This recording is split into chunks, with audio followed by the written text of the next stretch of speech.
you've issued guidance that directed DHS personnel to essentially disregard the INA shall detain language, meaning, disregard the laws passed by Congress. You've created pathways for tens of thousands of migrants from very specific countries to enter the United States directly without any law passed by Congress and in violation of the INA. The Solicitor General, in arguments before the Supreme Court, arguing on your and your boss's behalf, as well as yourself in testimony to Congress, have said you've had prosecutorial discretion, I think is the term that keeps getting used, to disregard those laws when the resources are overwhelmed. So that's essentially been the argument that, shall detain language could not be adhered to because the resources were overwhelmed. Is that generally correct? No, it is not. Mr. Chairman, let me assure you that we enforce the laws that Congress has passed. And that is the direction that I have given to the workforce throughout my tenure. Well, during the hearing or the court trial, Texas versus the United States, the Solicitor General made it very clear that the reason the policies that you've written have been written the way they've been written is because there's some form of discretion allowed to make the choice that we're not going to, follow the shall detain. And we can get thousands and thousands of examples of where that didn't happen.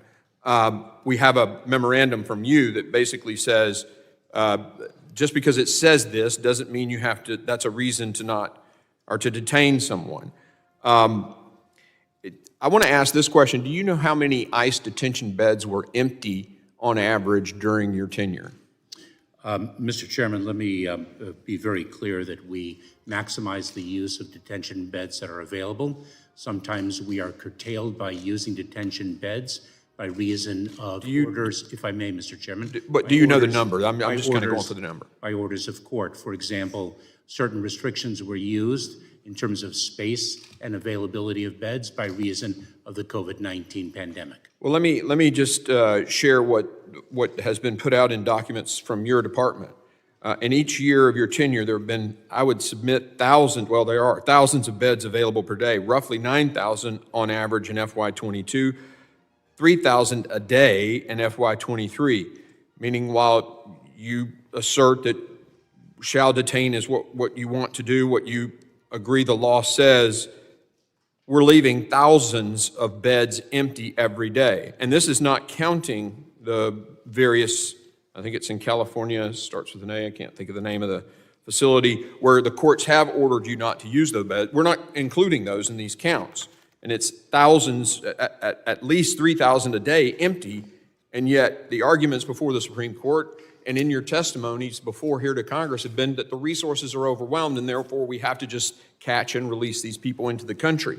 I mean, in your opening statement, you said we need more resources. It's interesting, though, in that claim for more resources so that we can adhere to the laws, you're actually in this budget decreasing the requested ICE detention beds. So that seems to me to be illogical. If the reason we can't enforce the laws as they're written on the books is because we don't have enough resources, there are thousands of empty beds, and we're going to ask for less beds in this budget. I mean, that doesn't make any sense to me. And I would submit to you that it speaks to somewhat of an intent to not adhere to that shall detain. But that's my perception on this. Let me ask you this question. Just recently, your last trip here, you actually admitted that there was a crisis at the southwest border. What changed? Mr. Chairman, nothing changed. I have recognized the enormous challenge that the southern border presents ever since I began my tenure, and actually well before that, then when I served as a deputy secretary. Let me ask this question then. When you came to Congress and said there was no crisis at the southern border in your first few trips here, no crisis, there's no, it's secure, the border secure, nothing changed between then and now you're saying it's a crisis? Mr. Chairman, I have never minimized the challenge that the southern border presents. I didn't minimize it when I served as a federal prosecutor for 12 years from 1989 through 2001. I'm going to gavel myself since I have 5 seconds left, and I now recognize the ranking member for his 5 minutes of questioning. Mr. Secretary, you took an oath to protect the country from enemies, both foreign and domestic. I believe in many respects you violated that oath. Let me start with the Immigration and Nationality Act. It states that, quote, the government shall take into custody any alien that has committed an aggravated felony. Those are dangerous, violent criminals. End of quote. And as you know, you're an attorney, as am I, shall is mandatory language. It doesn't say maybe, it doesn't say, well, whatever you think at the time. It says shall. Those are words by the Congress. Mandatory language means you shall detain. Yet in September 2021, your memo to your Border Patrol agents titled Guidance for Enforcement of Civil Immigration Law, you instructed your Border Patrol officers not to take prior criminal conduct into account when taking enforcement action. Whether a non-citizen poses a current threat to public safety is not to be determined according to bright lines or categories. Our personnel should not rely on the fact of a conviction or the result of a database search alone. In other words, you directed your own agents on the ground on the border to defy the laws of Congress, to release violent criminals into our countries. And you know what aggravated felon means under the statute, but for those who don't, it includes murderers, rapists, pedophiles, and drug traffickers. And God knows how many have been released into this country due to this policy that you issued in September 2021. My state took this up to appeal to the Supreme Court, where Justice Kavanaugh asked whether impeachment would be warranted for an official who defied the laws passed by Congress. President Biden's own Solicitor General replied that such steps would be warranted, quote, in the face of a dramatic abdication of a statutory responsibility by the executive. In my view, you've defied the law, you defied congressional intent in the best interest of the American people, and you've made this country, sir, a far more dangerous place, not to mention the hundreds of those in the terror watch list who have gotten into this country. How do you respond? Mr. Chairman, I have 3 points to make. One, you mischaracterized the enforcement guidelines that I published. I read directly from them, sir. Secondly, we have removed more aggravated felons each month than the prior administration did. Third, my enforcement guidelines mirror to a great extent, and in the quoted language, prior enforcement guidelines that other administrations have issued. The fact of the matter is that we enforce the law. We deem public security. All right, I'm going to reclaim my time on that. You're saying you enforce the law when you told your agents, don't take into account prior criminal conduct. Aggravated felons do not take into account the fact they maybe have a murder conviction or a rapist conviction, or, well, that's what's under the statute, sir. And you told them, don't take that into account. And you can say you've had the best record ever as a Secretary of Homeland. You can say that, but nobody believes it. And I got to tell you, back home in my state of Texas, very, very upset. I want to close with 1833 Supreme Court Justice Story said, where a, quote, where a Lord Admiral has neglected to safeguard the seas, that shall be deemed an impeachable offense. I believe that's exactly the case here. You have neglected not just the seas, but the air, land, and the seas, and you've destroyed the fabric of this nation. And my last question to you is, how many persons on the terror watch list have gotten into this country? Mr. Chairman, I'd be pleased to provide you with data subsequent to this hearing. And will you provide the names and backgrounds? Let me assure you that the security of the American people is our highest priority. Will you provide the names and the backgrounds of I the would persons? be pleased to provide you with whatever information you need in the appropriate setting. All right, a bit of a non-answer, but I'll take that. Thank you. Over the past year, I found that many members of Congress fail to grasp the founders' true meaning regarding the constitutional writ of impeachment proceedings. Impeachment is not a criminal proceeding. It may include violations of written law, but it was never intended to be bound by specific criminal violations of statute. In many ways, impeachment proceedings are intended to be guided by principles of conduct that are far more deeply etched upon human history than any written law could ever be. The embezzlement of money by an employee is a criminal act and is a betrayal of trust, but betrayal of trust is not a statute.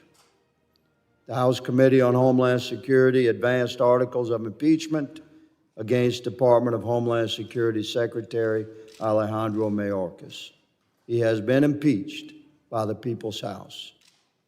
These articles do not impugn the Secretary's character, nor list dissenting views on how to handle the crisis at our border. Instead, the impeachment articles against Secretary Mayorkas carry the charge of high crimes and misdemeanors. It's important that all Americans recognize the true meaning of high crimes and misdemeanors. While some of my colleagues have claimed that this charge is confined to specific violations of criminal statute, let us not fail to recognize the founders' original intent and well-documented debate regarding the origin and meaning of this term.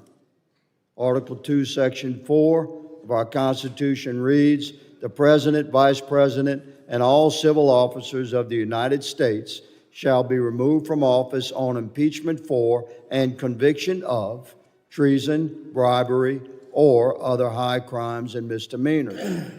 Our founding fathers used this phrase, high crimes and misdemeanors, having 400 years of British Parliament historical precedent, which did not limit itself to direct criminal misconduct, but more importantly, encompassed a neglect of duty and abuse of power. This is not funny, Mr. Secretary. Literally misdemeaning the office and high authority that had been entrusted. Enshrining this phrase in the Constitution, the Founding Fathers put explicit trust in Congress to determine what constitutes an impeachable offense and what is encompassed in high crimes and misdemeanors. Impeachment was never intended to be a criminal proceeding, but instead a review by the American people of a rogue executive and a mechanism for accountability when all else has failed. Secretary Mayorkas has not only betrayed the trust of the American people, his service as Secretary has left a scar on our nation's soul that may never be removed. The articles of impeachment brought against Secretary Mayorkas passed the House and have now been delivered this afternoon to the Senate. It is vital that the Senate upholds its constitutional obligation to hold a fair impeachment trial. The American people deserve accountability for the gross misconduct of the Secretary's handling of our borders. It is incumbent upon members of Congress to enforce the authority outlined by the Founding Fathers for impeachment. Under Secretary Mayorkas, America has suffered. Over 300,000 Americans have died from cartel drug poisoning. Our communities are crushed under the weight of 12 million illegal aliens in the span of 3 years, and crime has reached unprecedented levels within American communities across the country.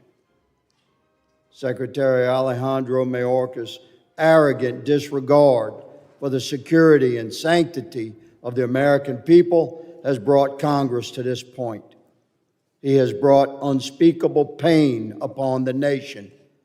His service as Secretary will forever be shrouded in shameful failure and generational trauma. Alejandro Mayorkas has been impeached by the House. He must now be tried by the Senate and removed from office. Mr. Chairman, I yield.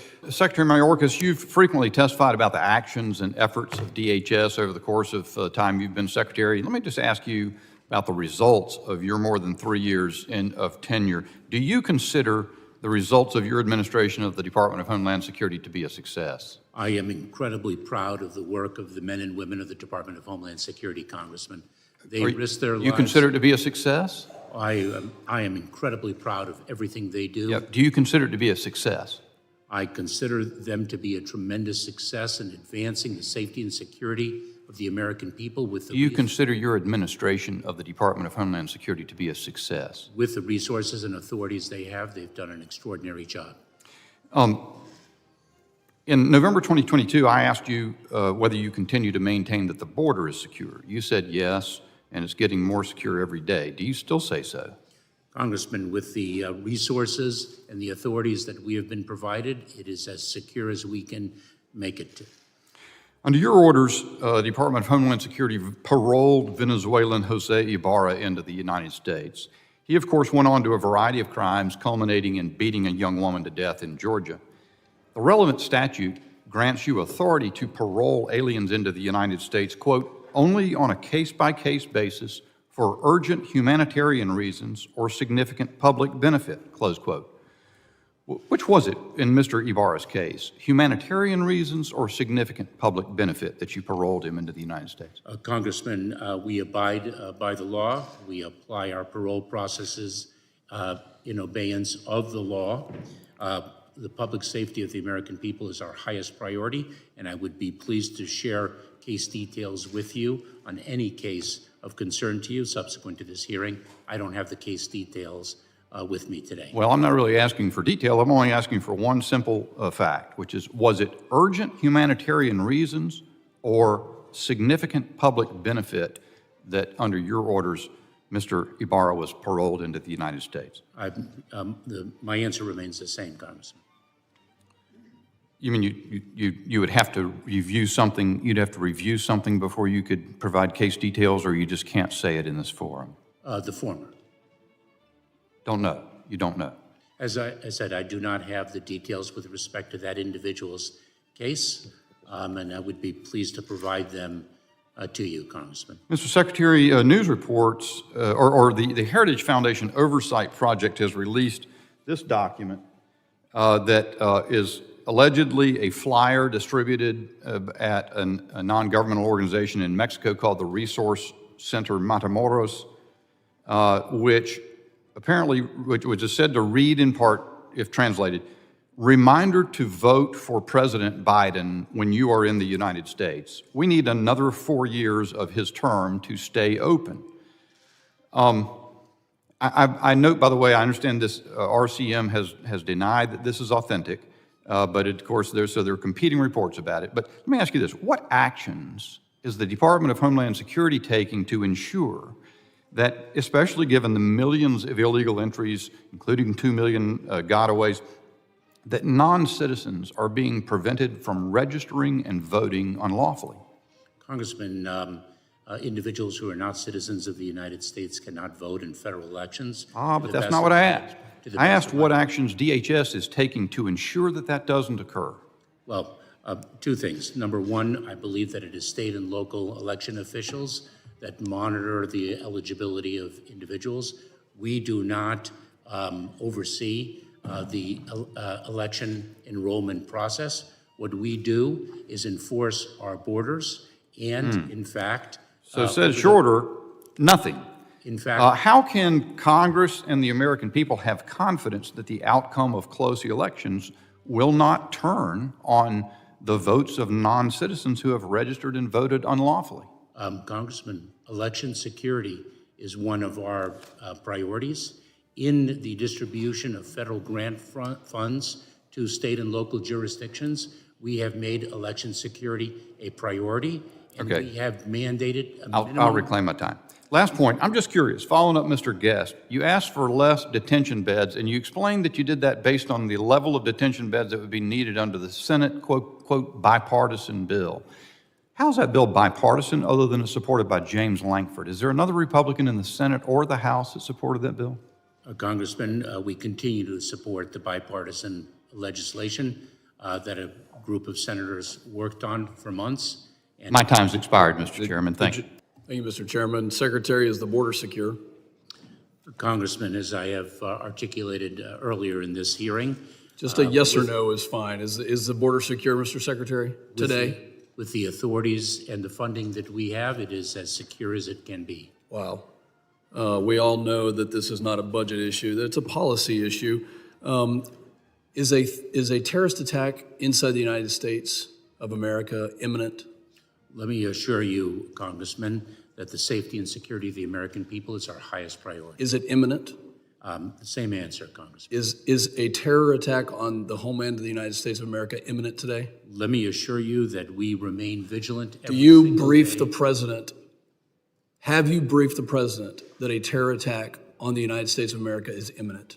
Congressman, let me assure you that the safety and security of the American people is Mr. our Secretary, are highest you the priority. principal advisor on matters of homeland security to the President of the United States? I am one of them, Have Congressman. you briefed the president that there are known or suspected terrorists still at large inside the United States? Congressman, let me assure you, as I have previously, that the safety and security of the American people are Mr. our Secretary, highest priority. I'd like to remind you that you're under oath. Have you briefed the President of the United States that there are people who match the terror watch list that are still at large inside our country? Congressman, I repeat my answer. Is that a no? Have Congressman, you not briefed the President? Congressman, I have briefed the President. Mr. Secretary, let me ask you a question about your previous testifying in November. And I asked you then, I said, is every single person who matched the terror watch list, have they been apprehended? And you did not give me an answer. I'll ask you again. Those that have matched the terror watch list, that have attempted to or have entered this country illegally, are they detained, 100% of them? Congressman, let me assure you once again that individuals that pose a threat to our national security or the safety of the American people are the highest priority for detention, and we execute. Are they all detained? And we execute. Mr. on Secretary, that. are they all detained? Congressman, Because Christopher Wray sat right next to you. He had the courage to answer this question, and he said no.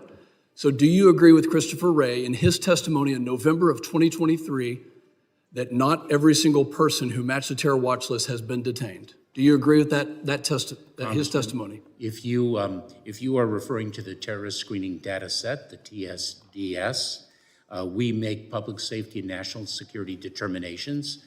Mr. and Secretary, we I think it's very important that you answer this question. The American public deserves to know the answer. Are there people who have matched the terror screening database, the terror watch list, any acronym that you choose to use, still at large and not apprehended and not detained in this country as of today? Congressman, if we determine that an individual on the terrorist screening data set is a threat to national security or public safety, they are a priority for detention. And I we understand they're a execute. priority, but that doesn't mean they're detained. So are you going to testify honestly under oath today? I'd like to remind you, you're under oath while you're testifying today. Are there people still at large that match the terror watch list? Congressman, if an individual is on the terrorist screening data set and they pose a threat to national security or public safety, they are a priority for detention. Is our country at risk of a terror attack? Congressman, we are in a heightened threat environment as Director. Is that a yes? We are in a heightened threat environment as Director Wray and I have both testified. And it is therefore why the personnel of the Department of Have Homeland you briefed the Security. President of the United States on that heightened threat? Congressman, I have briefed the President, as have others, on the threat landscape that the United States is facing and that is driving the vigilance of 268,000 men and women in the Department of Homeland Security. Mr. Secretary, you said earlier to my colleague, Mr. Bishop, you'd be willing to share the details on any case. However, you have not. We've been repeatedly asking for those details, specifically asking for details on the terror watch list, and yet your department has not done that. Will you brief us in the next 7 days on the actual metrics and details for the terror screening database and who those people are. Will you brief us in an unclassified setting who those people are in 7 days? Congressman, I will be pleased to follow up with you in the appropriate setting. I yield back. Mr. Mayorkas, we do not have a country without a secure border, and we cannot have a safe country. We cannot protect our own democracy without protecting our elections. That is a fact. The open border is the #1 issue across America in poll after poll, and that is exactly why this committee impeached you. Mr. Secretary, the Oversight Project released a bombshell report last night on your connection to the dark money NGO industrial complex of illegal immigration. I know you saw this from one of my colleagues just earlier. They found flyers throughout the Resource Center Matamoros refugee camp in Mexico telling illegal aliens, reminder to vote for President Biden when you are in the United States. We need another 4 years of his term to stay open. Eyewitnesses saw the flyers also being handed out to migrants who were using RCM for assistance in coming to the United States. In an audio recording, the founder of RCM, Gabby Zavala, by the way, we maybe should subpoena her to the committee, agreed that they need to help as many people as possible before President Trump gets reelected. RCM is an operation that houses functions for the Hebrew Immigrant Aid Society, which helps migrants enter the United States, and you're familiar with their work. We know that you served as a former board member of this group that funds illegal immigration, and they're very proud of you, Mr. Secretary. They congratulated you on your nomination.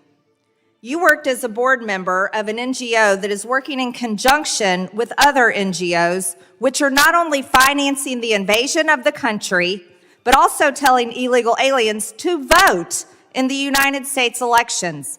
They are telling illegal aliens, non-citizens, to come vote for Joe Biden. That's your boss. This is corruption at the deepest level. As a matter of fact, I would call it treason. It's treason because these people have declared war on our citizens by raping our women, our children, and murdering people. Like Laken Riley, you're familiar with her, right? Congressman, our heart breaks. Are you familiar with Laken Riley? I am familiar with the case. You should have deported her so that she could be alive today. Her parents would have appreciated that. And also Kayla Hamilton, who was brutally raped and murdered by a cartel member. Her mother came and spoke to us. She didn't deport him either. You let him in the country. You, Mr. Secretary, have allowed over 10 million illegals, probably higher than that, could be closer to 15 million, we don't know, to invade our country. You've allowed the cartels to make billions and billions. As a matter of fact, you're probably the best business partner they could ever have. They make all this money in human trafficking and drug trafficking at our border. You've allowed approximately 300 Americans to be murdered every single day from fentanyl that comes across our border. And now you're aiding NGOs to steal our elections through your budget.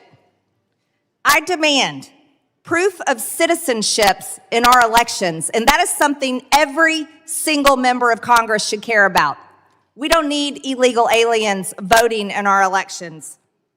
We're supposed to be here talking about your budget, but we're talking about how money is being used to make sure people come into our country are able to get a social security number in which they can register to vote. And on that note, Mr. Mayorkas, I demand that Chuck Schumer holds your impeachment trial in the Senate, because that's exactly what we should be focused on right now. Mr. Chairman, I yield the remainder of my time. Secretary Mayorkas, your open border policies have granted parole to a host of illegal aliens from regions in the Middle East and West Africa that are known for hotbeds for terrorism. Clearly, this administration's policies have emboldened countries such as Iran, like what we saw over the weekend with their attacks on Israel.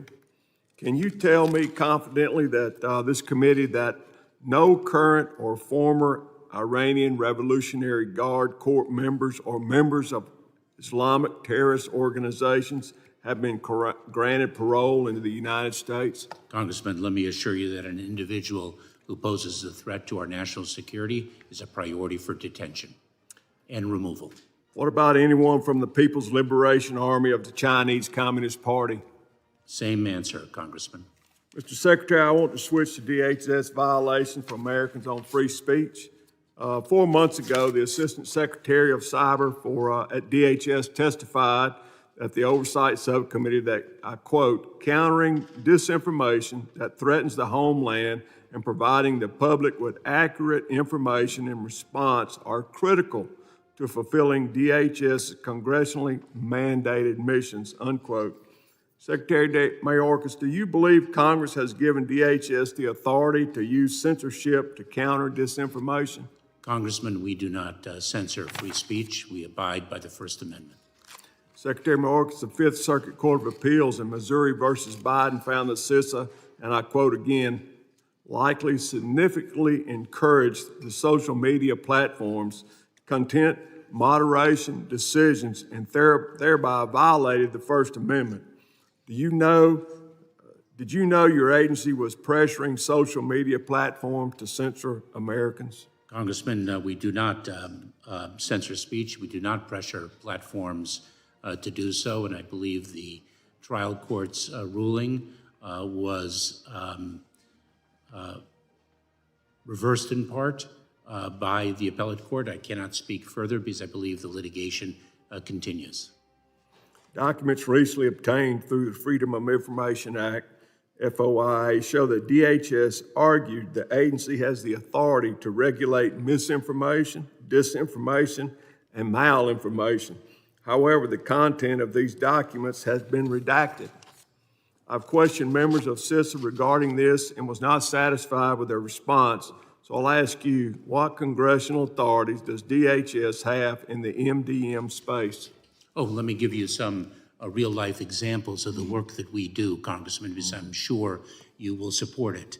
When human smuggling organizations spread disinformation with respect to the policies of the Department of Homeland Security, we publish accurate information with respect to our policies. When criminal organizations domestically in the wake of a natural disaster spread disinformation to victims of that natural disaster to deceive them to fall prey to those criminal organizations, we provide accurate information with respect to what FEMA does and does not do. When a foreign adversary spreads disinformation with respect to the processes of our elections, for example, if you don't make it to the voting booth on time on Tuesday, don't worry, you can vote on Wednesday. We actually communicate accurate information with respect to the election process in coordination with state and local officials.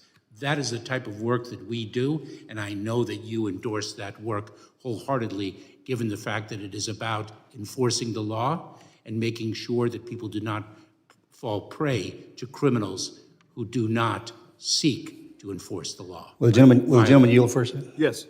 Mr. Secretary, is DHS able to touch each individual that the nefarious actors are touching? Now, and I respect that what you just told us, but my concern is, and I hope this is happening, but is DHS able to reach out to all the bodies that the nefarious actors are engaging with the right information to oppose the negative information? We seek to disseminate the accurate information as broadly as possible. Does that live on the site, DHS site, or is it in the social media platforms? We have web pages that disseminate and broadcast that, and we also use force multipliers, our state, local, tribal, territorial partners, state and local law enforcement, et cetera, Congressman. That's fine. Secretary Mayorkas, I'd like to continue the discussion about the Cybersecurity and Infrastructure Security Agency, and specifically the Chemical Facilities Anti-Terrorism Standards Program that is overseen by CISA. The CFATS program, would you please describe for us how your budget provides continued support for the CFATS program? Congresswoman, I'll have to remind myself of the specific funding for that program. That funding is very important, and of course it has been in tremendous peril recently. We strongly support the continuation of the CFATS program. It enables us to ensure that high-risk chemical facilities are as secure as they need to be. And would you agree that a continuation of that program is an important part of the mission to protect critical infrastructure? I would, Congresswoman. And would you also encourage our friends and partners over in the Senate to take up the bill that was passed by the House and is currently there awaiting their consideration and action? Congresswoman, I'll look forward to reviewing that bill again, but we do indeed consider the CFATS program to be very important. And I'd like to then return to the subject of CISA and its role in elections infrastructure and its efforts to help state and local election officials protect elections infrastructure. Specifically there, could you describe what CISA does to help state and local elections officials defend against threats from foreign adversaries and domestic adversaries to that infrastructure? Congresswoman, one of the things we do is provide training with respect to the threat, to be able to identify the threat. We share best practices. We have marked election security as one of the 6 priority areas in some of our Homeland Security grant programs to ensure that state and local jurisdictions devote needed resources to a fundamental need of our country, and that is to safeguard the integrity of our election processes. And moving to the question of breaches and cyber attacks, what efforts is CISA making to bolster its own internal cybersecurity? I know they were victim to a recent cyber attack. Can you describe for us the efforts internal to CISA on cybersecurity? Congresswoman, so that is a priority for the department as a whole. Our Chief Information Officer and that team is consistently working day in and day out to enhance our security. In addition, CISA works to enhance the cybersecurity of the federal civilian domain. It issues binding operational directives based on what it learns from particular incidents to ensure that agencies and departments are patching or protecting themselves against detected vulnerabilities. This is a very significant mission area of ours. The cybersecurity threat vector is not, unfortunately, diminishing. Related to HSI, I'd like to go back to that subject, which you addressed earlier as it related to some transnational gang activities. But specifically within your budget, I'd like to discuss HSI and its operations related to child exploitation and human trafficking. Your budget calls for additional funding there to help HSI investigators combat human trafficking, does it not? Yes, it does. And would you explain for us the types of activities and role that HSI takes specifically as it relates to the exploitation and trafficking of children? Congresswoman, I named crimes of exploitation one of our 6 mission priorities for the first time in the department's history. Tomorrow I will be with HSI, Homeland Security Investigations, in New York City, launching a new campaign against online child sexual exploitation and abuse. This is a scourge that is not only nationwide, but is global in nature. More than 36 million tips were presented to enforcement authorities across the world. Domestically, more than 63,000 of them reflected an imminent or grave threat. The extent of this crime cannot be overstated. The work of HSI in combating it is heroic, both in disseminating education and awareness, in investigating the crimes, in rescuing victims, and holding perpetrators accountable. Thank you, Mr. Chairman. I yield back. The gentlelady yields. I now recognize the gentleman from Texas, Mr. Luttrell, for 5 minutes of questioning. Good afternoon, Mr. Secretary. My colleague has actually just kind of initiated the conversation that I wanted to have with you as well. You're having discussions with HSI, HIDAT, DPS out of the state of Texas. One of the biggest issues that they are confronted with is their ability to navigate aggregated data on the criminals that are moving the individuals into sex trafficking space. Are you comfortable with the amount of money that you're asking for in the cyber risk, cyber threat domain, and the artificial intelligence and machine learning space? Because they're two different entities that need to work very well together. And my concern is that the right hand's not talking to the left. We need to expand the ability for our agents to process the data. And in the budget proposal, there's only $5 million for the new AI office. Are you happy with that number? Congressman, we are pleased with receiving additional funding. When it comes to crimes of exploitation, I must tell you that if I had a wish list, the amount of money would be greater. The amount of personnel that we could dedicate to this would be greater. This scourge, this heinous crime, is of extraordinary breadth and depth of depravity, and we work every day. It is remarkable what our personnel do to combat this with our state and local partners, as well as our international partners. This is one of the top issues that is raised when I am engaging in the international arena with our Five Eyes partners, as well as our European Union colleagues. I hate to speak for the body itself, but I think we're really hungry and have a good appetite for the expansiveness of AI in this space. This is where I'm going to tell you to be hyper aggressive in order to save these women and children that are in this problem set. Congressman.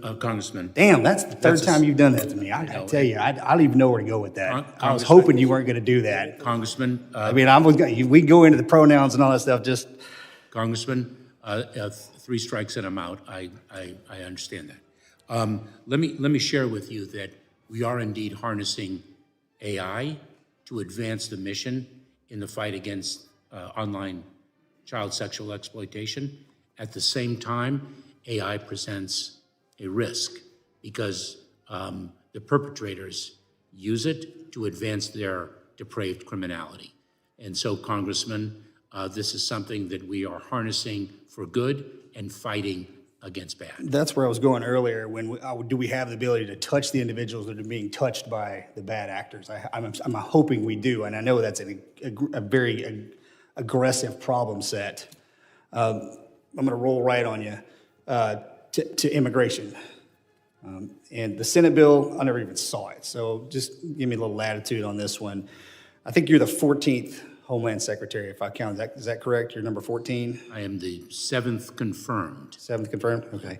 I don't know where I got 14. I thought it was on Wikipedia. Whatever. Okay. Mr. Hunter, this Deputy Secretary Hunter was in front of the Border Security Subcommittee a few weeks ago. And we were talking immigration policy. And I had asked, tasked, requested, because in your opening statement, you said Congress has not reformed immigration since the 90s. Well, it is our job to pass legislation, but the subject matter experts in immigration live underneath your umbrella. I consider you, are you a subject matter expert in immigration, sir? I certainly am admiring of those who know much more than I. My ask was, and I was, Mr. Suozzi and Ms. Ramirez were in agreement with this, it seems that the frontline operators are the best to address the immigration issue and where the blockade is, where the choke point is. Has a policy ever been written from the department and sent up to Congress? Because I've never seen one. So I'm asking you, have you done that in your tenure as secretary? Have I myself submitted policy recommendations? No, rewritten the policy that Mr. Garcia holds up frequently in our hearings that you can't even read. It is the absolute problem. Has the Homeland Security Department itself said, you know what, here's a problem set. Congress can't get anything done for the last 20-something years. We're going to write it for you, submit it. This is the best course of action. Has Homeland Security done that? There are 2 powerful examples. Number 1, on his first day in office, President Biden presented legislation to Congress. Secondly, I had the privilege and the honor of sitting beside the bipartisan group of senators who worked out a compromise that I urged Congress to pass. Thank you, Mr. Chairman. You're back. Gentleman's time has expired. I now recognize the gentleman from Alabama, Mr. Strong, for 5 minutes of testimony, or questioning. Thank you. Secretary Mayorkas, thank you for being here to speak on the FY25 presidential budget request. The president's budget request reflects the administration's priorities, correct? It does, Congressman. I'd like to talk about the threats to Homeland and DHS that we see according to your budget request.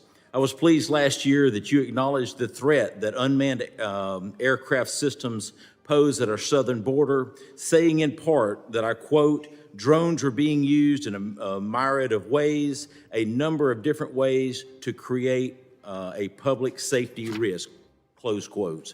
You and I agree on this point. The cartels use the drones at the border and is alarming, from using them to track the movement of Border Patrol agents to providing overwatch for human smuggling to transporting narcotics and even outfitting them with explosive payloads.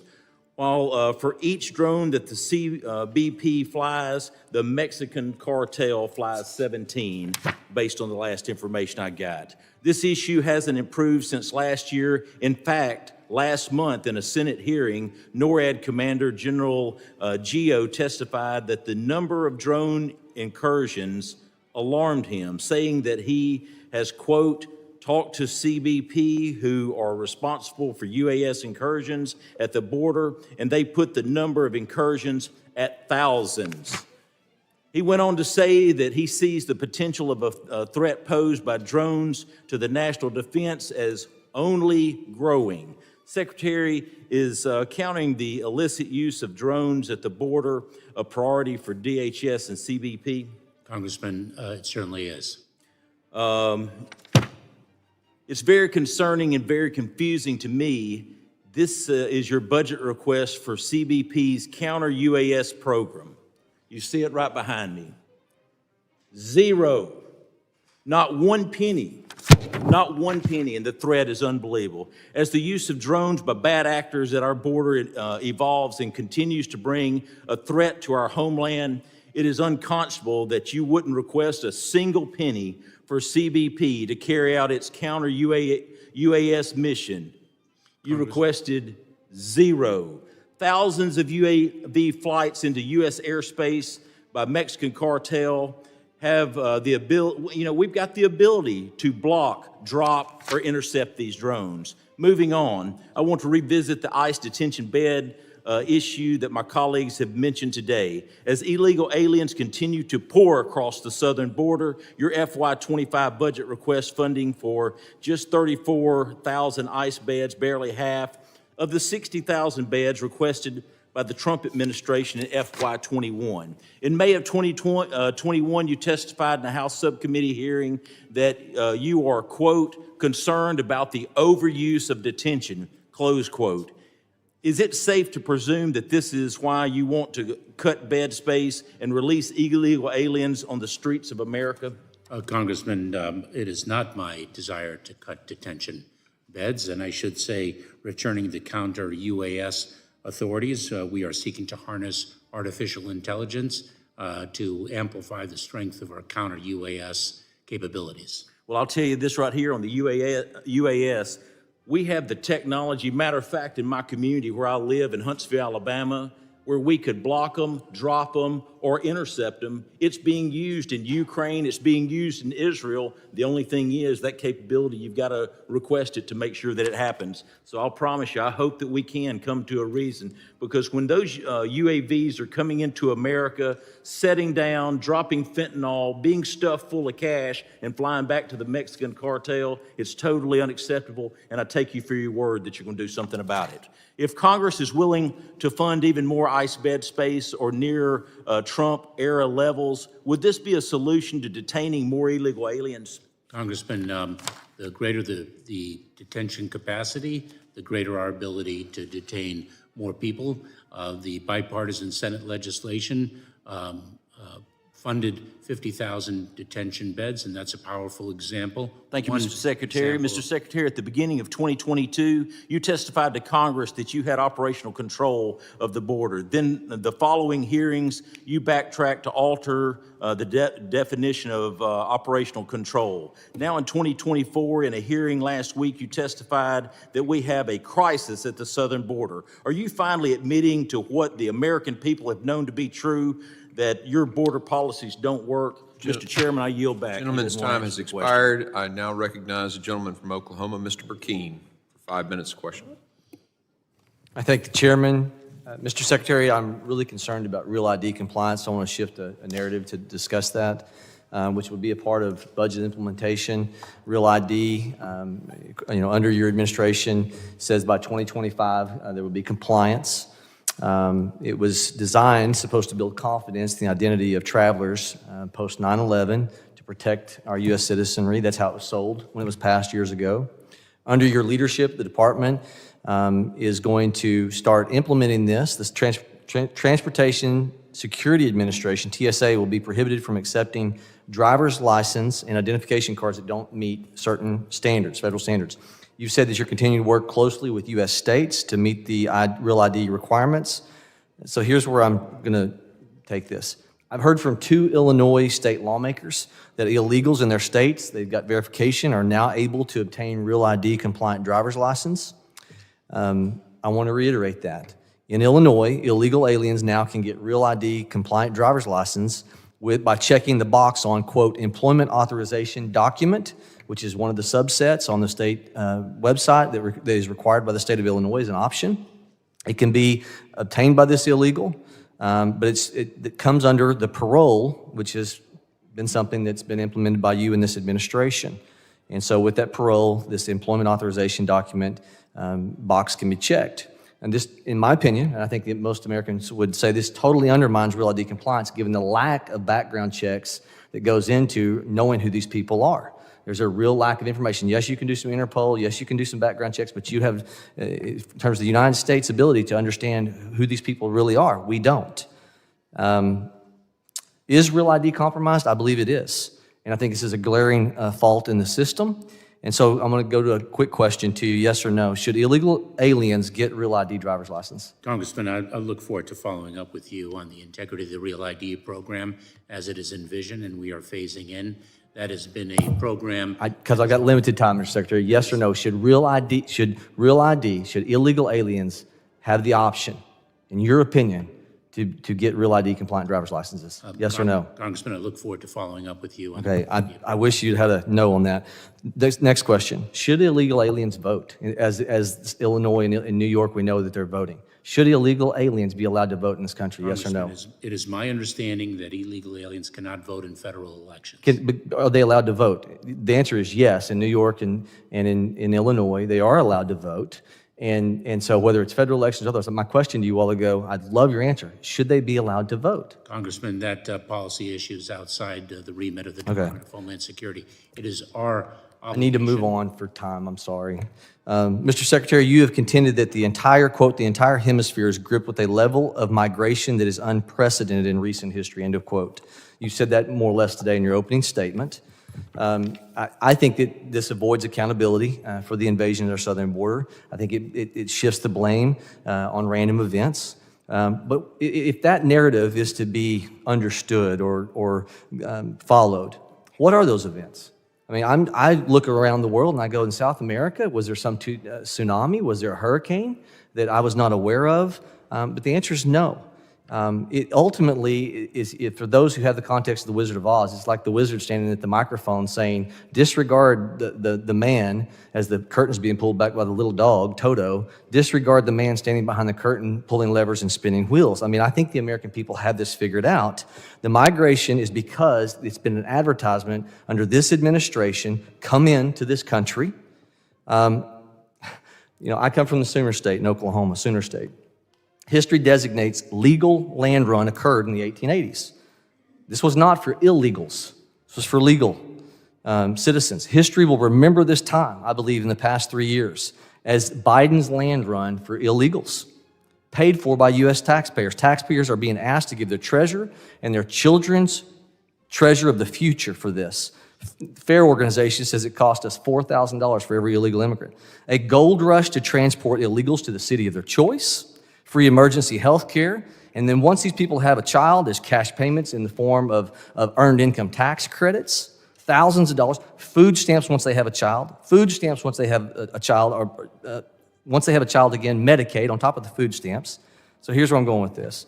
Does your budget proposed, which I will contend it does, especially the one that we're deeming as the slush fund, allow for dollars to go into countries as far south as Panama for NGOs, non-government organizations, to promote people coming to our country, in effect telling military-age men, go north, young men, go north. Gentleman's time has expired. I now recognize Mr. Crane from Arizona for 5 minutes questioning. Thank you, Mr. Chairman. You know, it's interesting because I hear my colleagues on the other side of the aisle consistently talk about how we can't agree on anything over here on the Republican side of the aisle. You know, and there's some truth to that. There has been, you know, definitely some debates, some arguments within our own party. But one thing that we can agree upon is that you're doing a horrible job, sir, and that you needed to be impeached. That's pretty wild, seeing as how we've been able to agree upon very few things and with the margin that we have. But we could all come together, look at the data, hear the stories back in the district, listen to the family members that have been destroyed because of your complete dereliction of duty, and we all agree that you needed to be impeached. Secretary Mayorkas, did you swear an oath to protect and defend the Constitution of the United States? Yes, I did, Congressman. Yeah? How many times have you done that? I certainly can identify 5 when I Okay, thank sworn you. in. Are you aware of Article 4, Section 4? Do you know what that article is? There may be more than 5 instances. I just want to be Okay. clear to the Yeah, best. okay, great. Article 4, Section 4, are you familiar with that article? When I was sworn in as an assistant. Okay, since you're not going to answer, it's called the Invasion Clause. You know what the Invasion Clause says, sir? The second time was. The federal government will protect and defend each state from invasion, okay? Since you don't seem to be getting it, I had our staff here bring up this graph here. This is you. This is the last administration. Again, you, last administration. That looks like an invasion on a graph.